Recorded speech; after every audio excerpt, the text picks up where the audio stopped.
পাই পাই হিসাব এই জনপ্রতিনিধিরা দিতে বাধ্য থাকবেন। বছরে একবার নিজের এবং পরিবারের সদস্যদের আয় ব্যয়ের হিসাব জনগণের সামনে খুলাসা করবেন। জনগণ যেন বুঝতে পারে যে তারা দুর্নীতিবাজ নয়। আমরা তা বাধ্য করব ইনশাআল্লাহ। সম্মানিত দেশবাসী, ন্যায় ইনসাফের এই বাংলাদেশ যারা চায় না তারা পুরানা বন্দোবস্ত চায়, যেন তেন ভাবে একটা নির্বাচন চায়। সংস্কারের জন্য গণভোট আগে চায় নাই, এরপরে সবার যখন দাবি আসলো তখন বলল গণভোট মানি, তবে একদিনে হতে হবে।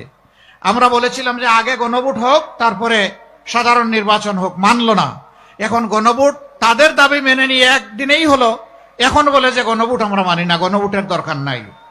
চতুর্দিক থেকে ঠেলা শুরু হয়েছে জনগণের, ঠেলার নাম বাবাজি।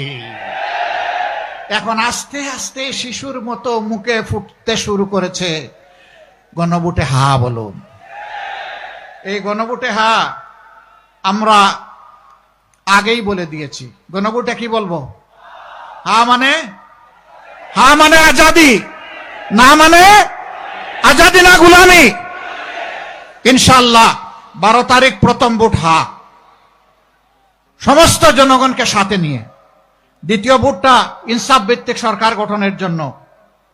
সেই ভোটটা হবে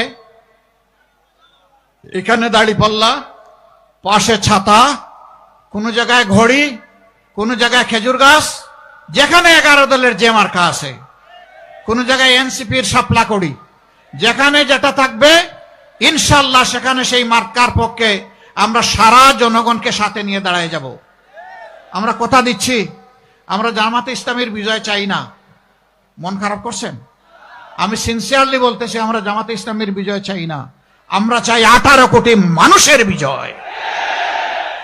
আমরা কোন দলের সরকার চাই না, আমরা চাই 18 কোটি জনগণের সরকার, যারা দেশের মালিক হবে না সেবক হবে ইনশাআল্লাহ। আমরা সেই সরকারটা কায়েম করতে চাই। আবারও বলি, যারা মাথা গরম করেছেন মেহরবানি করে ঠান্ডা করুন। ওই মাথা গরমে আমাদের কিছুই আসা যায় না। আপনাদের ওই সমস্ত পচা কথা শোনার আমাদের কোনো সময় নেই। আমরা জনগণকে নিয়ে এখন ব্যস্ত। আগামীর নয়া বাংলাদেশ গঠন করার জন্য আমরা এখন পাগলপাড়া। আমাদের পিছনের দিকে ডাইনে বামে তাকানোর কোনো সময় নাই রে ভাই। আমাদের শুধু সামনে চলা। এখন থেকে 12 তারিখ পর্যন্ত কঠিন পাহারা ইনশাআল্লাহ। জনগণের রায় নিশ্চিত করা, রায়ের হিসাব 12 তারিখ বুঝে নেওয়া, ঘরে ফিরে 2 রাকাত নামাজ 4টা সেজদা আদায় করে আল্লাহ শুকরিয়া আদায় করা ইনশাআল্লাহ তাআলা আজিম।